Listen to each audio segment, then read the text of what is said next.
Oke, para mahasiswa sekalian, ketemu lagi kita di kelas filsafat pendidikan.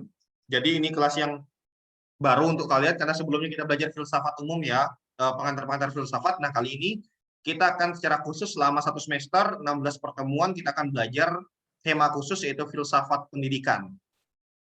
Sebelum saya jelaskan mengapa filsafat pendidikan itu penting, apa yang akan kalian pelajari ke depannya, saya ingin mengajak kalian untuk melihat fakta yang kalian miliki sendiri, yaitu kalian adalah mahasiswa di kampus pendidikan, calon guru.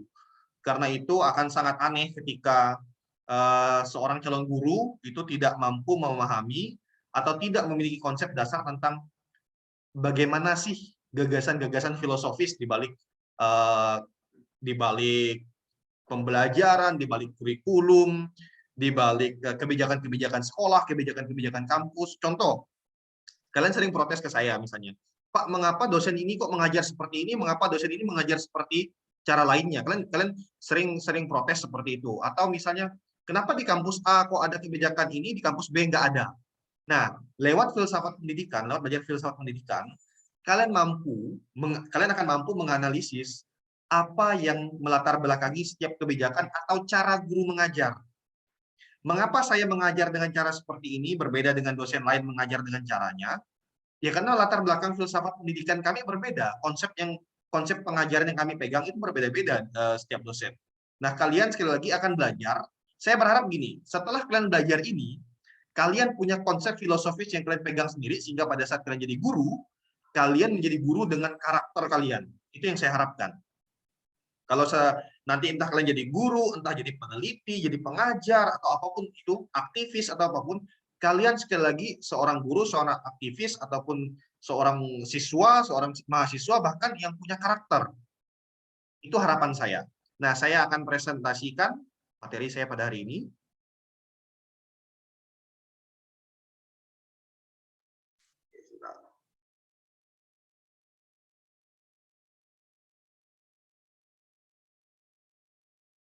Oke. Para mahasiswa sekalian, kalian lihat, dalam sebuah, ini Alno kayaknya nggak bisa lihat nih. Kalau kamu duduk sini aja, no, biar kelihatan, no. Saya lagi sama Alno loh ya. Nah, oh ya, ini rekamannya akan saya share ke YouTube ya. Jadi apapun tingkah kalian akan kelihatan di YouTube-nya Batang Filsafat nanti.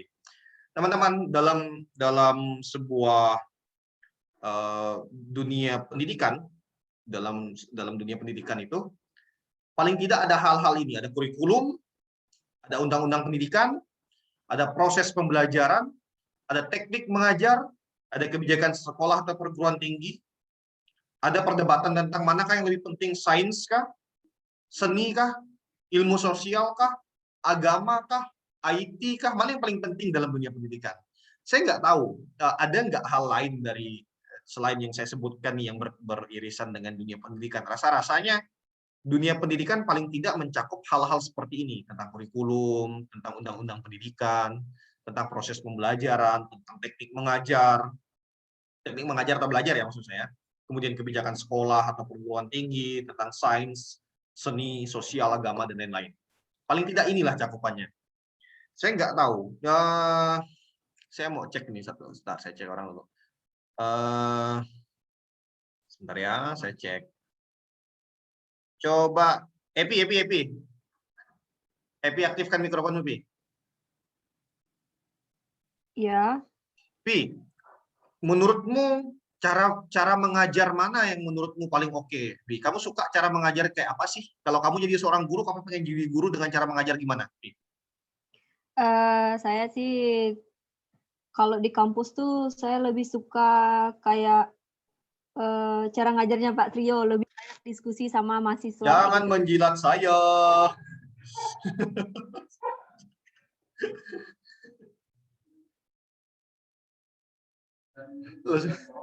Gimana, Bi? Langsung hilang sinyal, Bi, setelah kamu jawab, Bi. Shock. Lah, jawab malah hilang sinyal pula Epi ini. Oke, saya mute Epi dulu. Enggak, diskusi nggak terlalu fokusnya sama materi.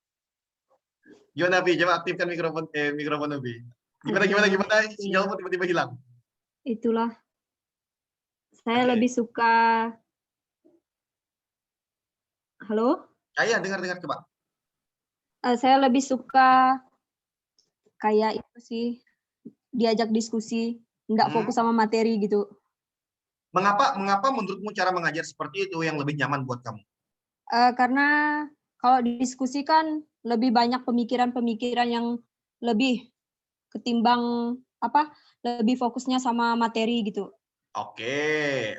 Berarti maksudmu ketika belajar itu nggak hanya mempelajari apa yang di teks, tapi juga bisa kita belajar dari hal-hal lain yang diskusi. Maksudmu gitu ya? Ya, benar, Oke, Pak. thank you, Epi. Dari PBI nih. Saya mau cari dari Pemat. Siapa yang mau bicara dari Pemat? Coba, anak Pemat. Ini beda karakternya nih. PBI kan bahasa nih. Anak Pemat gimana? Siapa yang mau ngomong? Siapa? Ada Rosa, ada Yeni nih, anak Pemat. Siapa lagi nih? Ada Rian. Ayo ngomong. Silakan.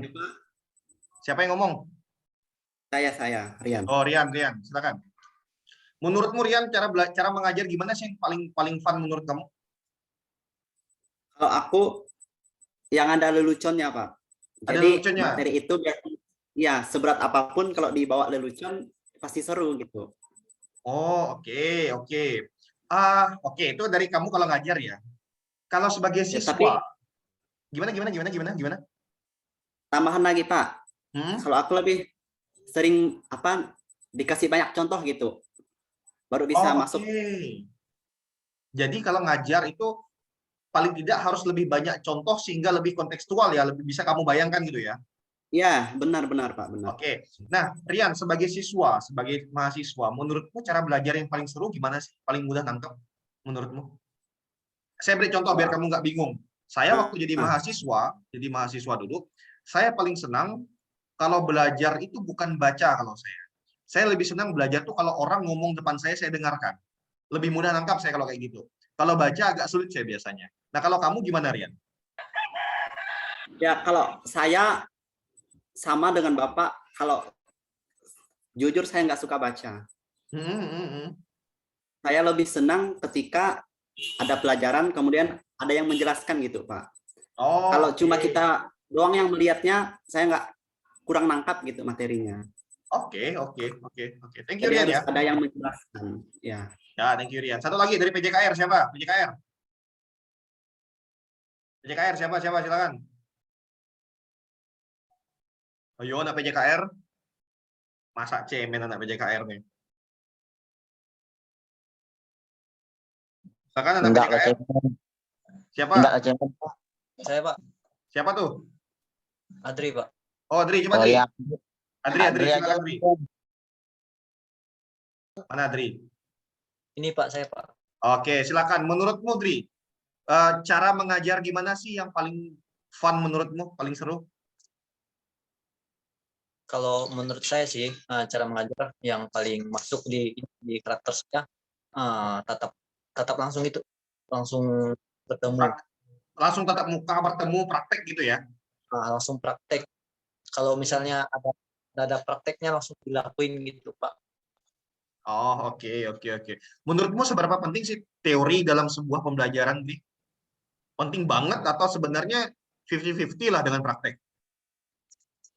Nah, kalau menurut saya sih teori sih lebih penting daripada praktek. Berapa persen menurutmu pentingnya teori? 1 sampai 100, berapa persen pentingnya teori dibandingkan praktek menurutmu? 60 lah, Pak. 60% teori, 40% praktek ya menurutmu ya? Ya, Pak, menurut saya. Oh, oke. Thank you, Dri. Thank you. Ya, Pak. Oke. Para mahasiswa, kalian melihat sendiri, saya yakin pengalaman kalian banyak nih tentang bagaimana sih pendidikan itu diatur, pendidikan itu diformulasikan. Mungkin kalian lihat kalau di kampus misalnya, kenapa sih Pak Trio atau Pak Miran atau Pak Albert atau Pak Aji buat kebijakan ini? Kamu lagi Zoom kan nggak? Matikan aja langsung dari sini. Nah, kalian mungkin mikir ya, kenapa Pak Albert buat kebijakan A, kenapa Pak Trio buat kebijakan B, atau kenapa Pak Miran atau Pak Aji buat kebijakan yang berbeda-beda? Ya, jawabannya sederhana. Kami itu secara personal itu punya latar belakang filosofi pendidikan yang berbeda. Saya sendiri punya konsep pendidikan yang sangat, bagi saya, nalar kritis dengan demokrasi dalam perguruan tinggi itu penting bagi saya. Jadi yang menjadi kunci kesuksesan sebuah pendidikan menurut saya adalah ketika mahasiswa, dosen, staf itu mampu menggunakan nalar kritisnya. Itu kunci sukses pendidikan menurut saya. Lalu kemudian dalam sebuah lingkungan kampus atau lingkungan sekolah terjadi yang namanya demokrasi di pendidikan. Itu kunci sukses menurut saya. Karena latar belakang filsafat saya seperti itu, filosofi saya seperti itu. Tapi Pak Albert mungkin berbeda. Mungkin filosofi Pak Albert sebagai ketua STKIP adalah filosofi kultur, kebudayaan, karena beliau adalah seorang budayawan. Dia menggunakan pendekatan kultural. Miran misalnya, mungkin latar belakang filosofinya Miran berbeda. Mungkin Miran latar belakangnya sangat, misalnya, saya nggak tahu, mungkin administratif. Bagi dia, pendidikan yang baik adalah pendidikan yang diadministrasikan dengan baik. Bisa jadi. Aji berbeda, Kunto berbeda, dosen-dosen lain berbeda juga. Nah, kita akan belajar tentang bagaimana sih konsep-konsep atau gagasan filosofis di balik segala macam yang kompleks dari sistem pendidikan kita. Kita akan belajar itu. Nah, saya kan pernah bilang kemarin waktu kontrak kuliah bahwa tugas kalian semester ini adalah menganalisis kebijakan-kebijakan di sekolah nih, kebijakan-kebijakan di SMA, SMA. Nah, nanti di akhirnya saya akan memberitahukan kapan kita akan pelatihannya. Nah, lewat pisau analisis kalian akan ngecek nih, sekolah ini pakai kebijakan atau gaya filsafat yang mana sih, kita akan cek. Nah, teman-teman, apa itu filsafat pendidikan? Filsafat pendidikan itu adalah cabang dari filsafat praktis. Jadi, filsafat itu kan ada banyak bentuknya ya. Ada yang sangat teoritis dalam artian dia sangat konseptual, idealis. Lalu ada cabang filsafat praktis. Filsafat praktis adalah filsafat yang berkaitan dengan kehidupan sehari-hari manusia, praktik sehari-hari. Nah, filsafat pendidikan itu cabang dari filsafat praktis. Jadi fokus filsafat pendidikan adalah mencari hakikat dan tujuan pendidikan. Jadi fokus dari filsafat pendidikan itu adalah mencari apa sih hakikat pendidikan yang sejati itu bagaimana sih? Lalu kemudian tujuan pendidikan seperti apa? Nah, karena yang dicari adalah hakikat dan tujuan, makanya kemudian yang dicari adalah gagasan-gagasan filosofis di balik praktek-praktek pendidikan selama ini. Kita belajar tentang gagasan filosofis di balik teknik mengajar A, teknik belajar B, kemudian kebijakan A, kebijakan C. Kita belajar dari hal-hal seperti itu. Kemudian, teman-teman, pendidikan ini tidak kita mengerti semata-mata hanya persoalan sekolah. Mengapa? Karena pendidikan kan luas. Kalian kan nggak belajar hanya di sekolah, kalian belajar juga di rumah, di masyarakat, di kampung, dimanapun kalian pergi, kalian selalu belajar. Makanya hakikat dari pendidikan pada dasarnya bukan hanya persoalan sekolah sebagai gedung, atau sekolah sebagai sistem yang diatur oleh pemerintah, tetapi juga pendidikan pada dasarnya adalah persoalan keseharian kita. Nah, karena cakupannya itu sangat luas, maka filsafat pendidikan tuh mau nggak mau, filsafat pendidikan, kalau kalian belajar filsafat pendidikan, mau nggak mau, kalian akan beririsan dengan ilmu-ilmu seperti etika, ilmu sosial, ilmu budaya, ontologi, estetika, epistemologi, psikologi, dan banyak lagi. Jadi kalau kalian belajar filsafat pendidikan, mau nggak mau, kalian akan beririsan dengan ilmu-ilmu seperti itu. Ilmu itu nggak lagi independen atau sendiri, ilmu itu beririsan dengan ilmu lainnya, saling membutuhkan. Nah, filsafat pendidikan juga nggak hanya terbatas pada persoalan pedagogi, andragogi, heutagogi. Nanti saya jelaskan, pedagogi itu terkait dengan pembelajaran di ruang kelas, andragogi, heutagogi, sama itu pembelajaran ruang kelas. Namun juga, jadi yang ingin saya katakan adalah filsafat pendidikan itu tidak hanya menyasar bagaimana cara kita belajar di ruang kelas, tidak hanya soal persoalan ruang kelas, tapi juga menyasar tentang ragam kebijakan atau politik pendidikan. Mengapa Menteri A membuat kebijakan kurikulum A? Mengapa Menteri B mengeluarkan kebijakan kurikulum B? Mengapa menteri ini mengeluarkan kebijakan pendidikan seperti ini? Kita akan menyasar persoalan-persoalan seperti itu. Enggak hanya di ruang kelas, tapi sekali lagi sampai pada politik. pendidikan nasional atau kebijakan pendidikan nasional. Ini akan kita pelajari selama 1 semester ke depan. Nah, para mahasiswa, ini yang harus kalian ingat dengan baik. Ini harus kalian ingat dengan baik. Maafkan saya kalau saya lupa ini teorinya siapa. Ya, maafkan saya kalau saya lupa ini teorinya siapa. Ini saya pelajari pada saat saya semester apa ya? Semester 2 dulu waktu di S2. Itu saya belajar ini dari salah seorang profesor pendidikan dari Universitas Surabaya, Universitas Widya Mandala Surabaya, namanya Profesor Anitali. Ini salah satu materi dalam kelas saya waktu itu, tapi saya lupa persis. Bisa jadi saya keliru, tapi seingat saya seperti ini, karena catatan kuliah saya sudah saya tidak simpan di rumah saya. Jadi gini, dalam sebuah dunia pendidikan, paling tidak yang melingkupi dunia pendidikan itu ada 3 hal, ya. Jadi ini kalian bayangkan, kalau individu ini adalah kalau kalian berada di sebuah sistem pendidikan nih, individu ini kalian ya sebagai orang yang terdidik, paling tidak kalian itu dilingkari oleh 3 hal, yaitu pasar, pemerintah, dan masyarakat. Ini harus kalian ingat baik-baik. Pasar, pemerintah, dan masyarakat. Apa artinya? Artinya pendidikan itu pertama-tama kalau kita lihat dari sisi pemerintah itu diregulasikan, diatur, disistemkan oleh pemerintah. Makanya kemudian ada sekolah, ada SD, SMP, TK, SD, SMP, SMA, kemudian perguruan tinggi. Pendidikan itu disistemkan oleh pemerintah. Pendidikan yang dulu hanya berada di wilayah yang dulu tuh kita katakan pendidikan itu keseharian soal kita belajar dimanapun dengan orang tua, bisa di kampung, bisa dimanapun bisa. Pemerintah kemudian menjadikan pendidikan itu lebih tersistem. Dengan asumsi, kalau pendidikan itu tersistem dan punya target, maka produknya juga bisa diukur. Artinya seperti ini, lulusan SD akan berbeda dengan lulusan SMP. Ini idealnya ya. Lulusan SMP akan berbeda dengan lulusan SMA. Lulusan SMA akan berbeda dengan lulusan perguruan tinggi. Ini idealnya. Makanya akan sangat aneh kalau kemudian kita melihat bahwa lulusan SD ternyata punya kapasitas yang mungkin lebih baik dari lulusan perguruan tinggi. Akan lebih aneh saya katakan. Tetapi idealnya pemerintah mengatur sistem pendidikan sehingga individu-individu atau masyarakat itu bisa masuk ke sistem pendidikan dan lulus sesuai dengan standar yang ditetapkan oleh pemerintah, standar minimal. Itu hubungan antara pendidikan dengan pemerintah. Bagaimana hubungan antara pendidikan dengan pasar? Pendidikan dan pasar, apa artinya? Artinya, pendidikan ini, lulusan-lulusan dari produk pendidikan ini, lulusan-lulusan dari perguruan tinggi, SD, lembaga pendidikan, itu akan diserap oleh pasar. Diserap oleh pasar itu artinya apa? Apakah lulusan ini dapat dapat bahasa teknisnya terkoneksi ya? Apakah lulusan-lulusan ini kemudian dapat diserap oleh pasar dengan baik atau tidak? Itu tergantung dari kualitas pendidikan di dalamnya. Contoh, kayak kalian nih lulusan dari kampus ini, akan ditanya orang, kampus ini terserap dengan baik nggak di pasar di dunia kerja? Terserap dengan baik nggak nanti nih?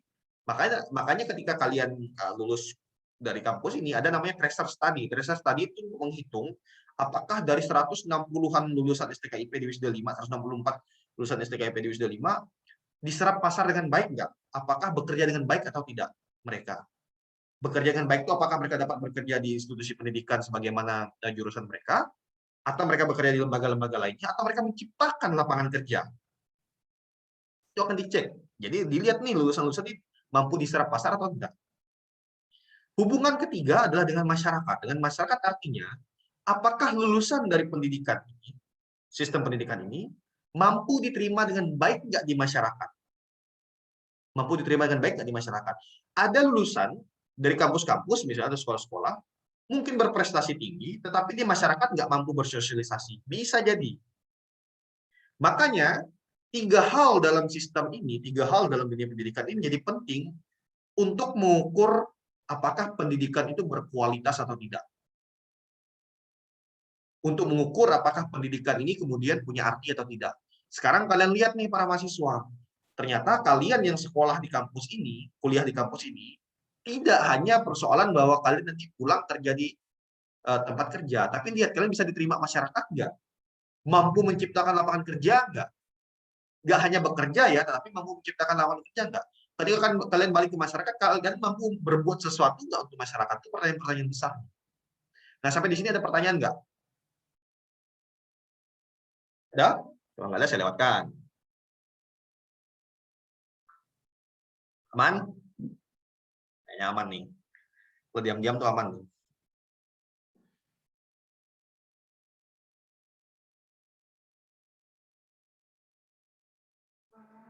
Oke, saya lewatkan ya. Next. Nah, mengapa kamu perlu belajar filsafat pendidikan? Mengapa kamu perlu belajar filsafat pendidikan? Kita lihat.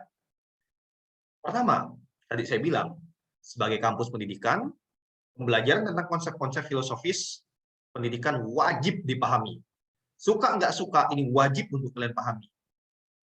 Makanya belajar filsafat pendidikan itu jadi penting. Karena kalian calon guru. Aneh sekali seorang calon guru tidak tahu tentang konsep-konsep pendidikan. Aneh sekali kalau calon guru itu tidak pernah mendengar yang namanya Paulo Freire misalnya. Tidak pernah mendengar namanya perennialisme misalnya. Itu sangat aneh sekali. Seorang calon guru paling tidak mengenal konsep-konsep seperti itu. Seorang guru, seorang pendidik yang punya latar belakang filsafat pendidikan yang kuat, dia akan punya karakter pada saat mengajar. Pasti punya. Berikutnya, pendidikan adalah soal keseharian. Karena itu pembelajaran tentang filsafat pendidikan berarti pembelajaran tentang keseharian manusia itu sendiri. Apa yang ingin saya katakan? Sebenarnya pembelajaran tentang filsafat pendidikan itu adalah pembelajaran tentang bagaimana kalian berperilaku sehari-hari. Kalian mahasiswa, kita ada dalam sistem yang kita pelajari ini sendiri kok. Artinya kita belajar diri kita sendiri. Makanya itu penting. Dan ketiga, sebagai praktisi pendidikan, kalian kan praktisi pendidikan ini nanti nih, lulus, atau sekarang mungkin juga ada jadi praktisi pendidikan kan ya. Karena sebagai praktisi pendidikan, konsep-konsep pendidikan yang relevan dan kontekstual tentu bisa kalian aplikasikan dalam keseharian ataupun saat bekerja nantinya. Artinya gini, ketika kalian belajar tentang konsep-konsep filsafat pendidikan ini, pada saat kalian berkuliah nih pun kalian bisa praktekkan konsep itu. Sangat bisa. Sangat bisa. Atau nanti ketika kalian bekerja. Ya. Nah, itu pengantar kecilnya. Nah, sekarang saya akan mengajak kalian untuk secara perlahan belajar tentang konsep umum lah dulu, tentang 3 filsuf, yaitu Socrates, Plato, dan Aristoteles. Bagaimana sih konsep filsafat pendidikan mereka?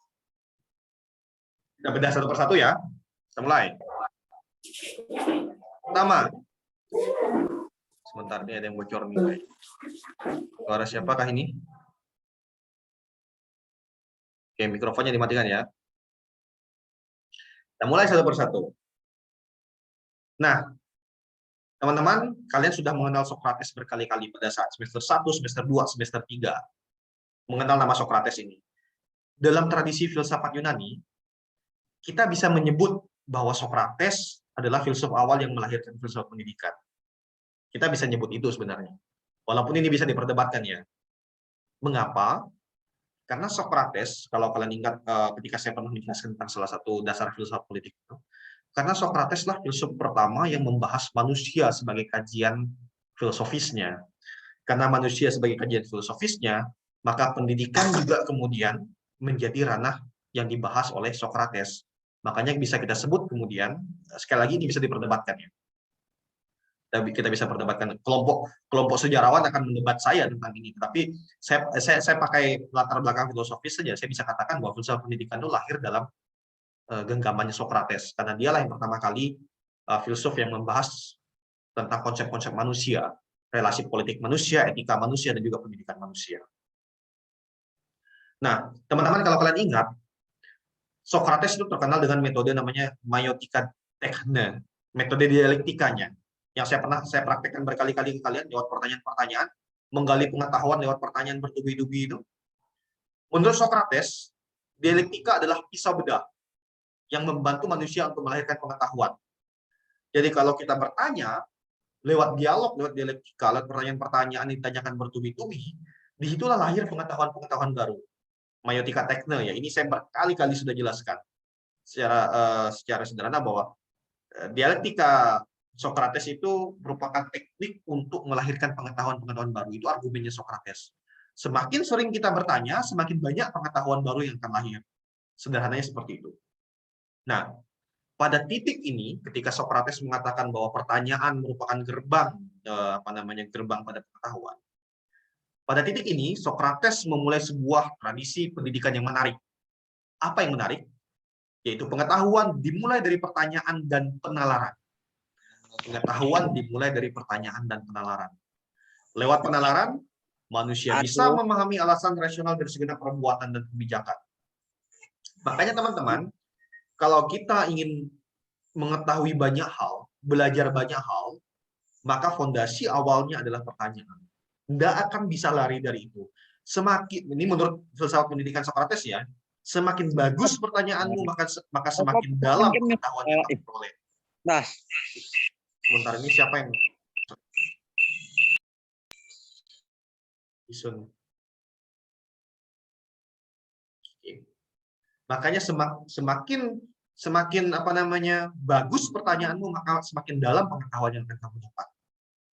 Itu menurut konsep Sokrates. Sokrates memastikan bahwa pendidikan adalah proses membentuk manusia untuk secara disiplin menggunakan rasionalitasnya. Makanya menurut Sokrates, manusia yang terdidik adalah manusia yang mampu menggunakan akal budinya dengan baik. Bagaimana cara menggunakan akal budi? Lewat pertanyaan, lewat argumentasi. Itulah cara mendidik manusia yang paling tepat menurut Sokrates. Nah, teman-teman, itu gambaran sederhana bagaimana konsep filsafat pendidikan Sokrates, yaitu sejauh manusia mampu bertanya terus-menerus, mampu menggunakan akal budinya terus-menerus, lewat nalar kritis, disitulah pendidikan terbentuk, disitulah pendidikan terbangun. Itu konsep Sokrates. Ada pertanyaan? Tidak ada. Karena kalian bukan Sokrates, maka kalian tidak bertanya. Ada pertanyaan? Maaf Pak, kami bukan murid Sokrates, kami tidak akan bertanya. aman kayak Pak. Aman. Murid Sokrates, Pak. Gimana, ada pertanyaan? Siapa? Jera tuh Pak, ada. Apa pertanyaannya? Nggak ada? Aman? Lama saya lanjutkan. Jera Anggela Pak, mau tanya tadi Pak, saya dengar. Apa pertanyaannya? Gini Pak. Jangan berdekatan device-nya, dipisah dulu.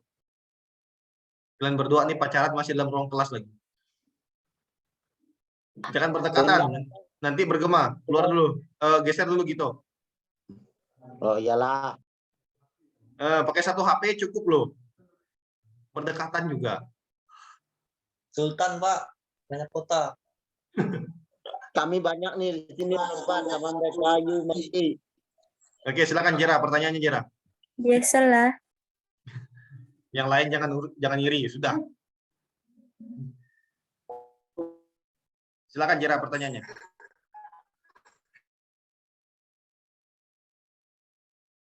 Adalah proses membentuk manusia untuk secara disiplin menggunakan rasionalisnya. Itu maksudnya gimana, Pak? Ya, tadi loading ya karena sinyal. Oke, saya jawab. Jadi Sokrates memastikan bahwa pendidikan adalah proses membentuk manusia untuk secara disiplin menggunakan rasionalitasnya. Yang ingin dikatakan Sokrates sebenarnya adalah pendidikan yang baik adalah ketika guru dan mahasiswa atau guru dan siswa itu sering-sering menggunakan akal budinya untuk bertanya. Intinya kayak gitu. Jadi semakin sering bertanya, semakin sering berdiskusi, maka kualitas pendidikan akan semakin bagus. Itu menurut Sokrates. Jadi kalau kalian di ruang kelas nanti, kalau kalian ngajar atau kalian nanti, ini kan saya minta kalian buat angket ya dalam kelompok-kelompok. Jadi salah satu pertanyaan dalam angket, kalau kita mau, saya mau ngecek kualitas, saya mau ngecek filosofi pendidikan di kelas A misalnya. Makanya kalau di angket kalian tulis seberapa sering, bagaimana pola pembelajaran di kelas, apakah ada pertanyaan atau tidak, seberapa sering ruang pertanyaan diberikan, apakah guru memberi tanggapan yang baik terhadap pertanyaan siswa, itu angketnya, isi angketnya. Cara buat angketnya kayak gitu nanti tuh. Berdasarkan filsafat pendidikan Socrates, misalnya. Jadi semakin sering bertanya, artinya semakin baik. Itu ya, Jira ya. Oke, ini ada pertanyaan lagi. Sebentar. Nah, ini ada pertanyaan lagi. Pak, Suaranya tidak kedengaran, Pak. gemulai, lemah gemulai, Pak. Kok suara saya lemah gemulai sih? Ini, Suaranya putus-putus, Pak. iya. Suara saya putus-putus, tapi bukan berarti lemah gemulai juga. Nah, Tidak jelas, Pak. Kayak gelombang laut. jelas ya. Kayaknya sinyal mereka.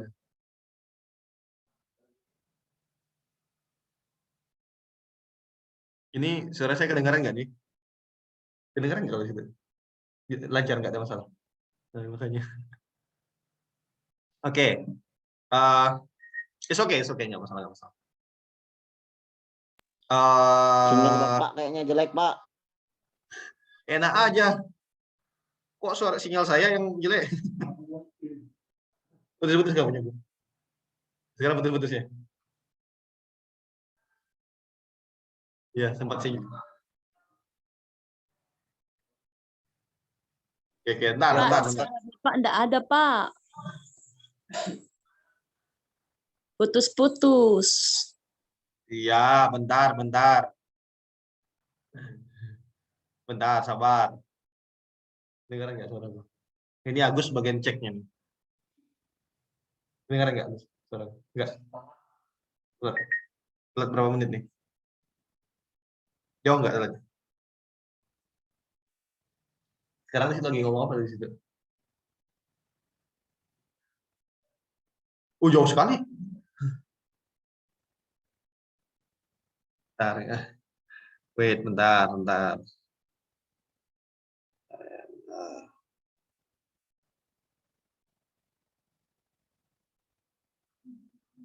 Nah, chat masuk nggak sih di itu? Ini omonganku kedengaran nggak nih? Kedengaran nggak omonganku di situ? Nggak ada. Nggak apa, aku pakai tethering dari laptop aja ya. Tethering dari HP aja. Tethering aja lah. Bentar.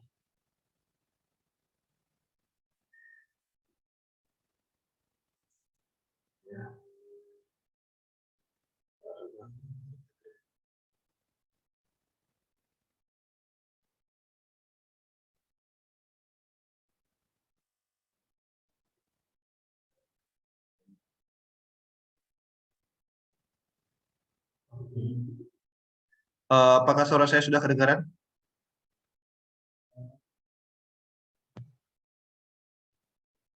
Apakah suara saya sudah kedengaran, Nak?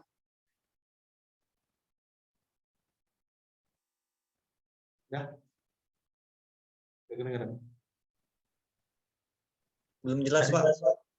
Nggak ada, saya pakai tethering kok ini.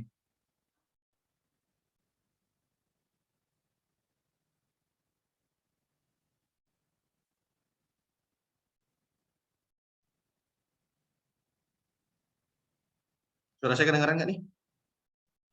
Kedengaran nggak? Nggak. Anjay, sinyalku.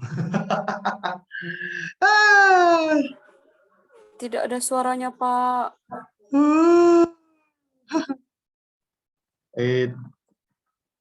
Saya sudah tethering.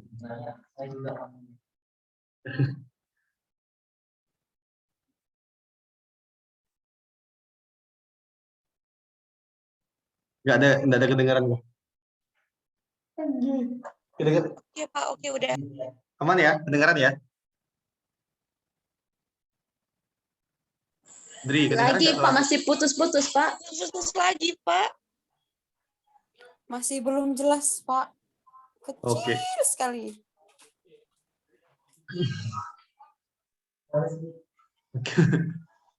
Adri dengar suaraku enggak, Adri?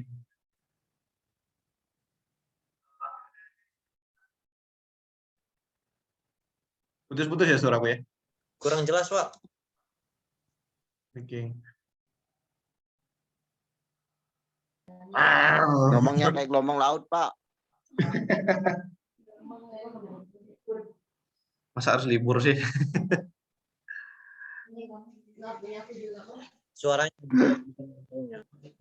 Kita alih ke Google Meet aja ya. Suaranya kayak gini, Pak.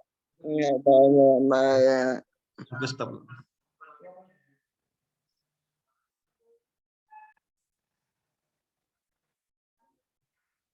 Beritahukan di grup.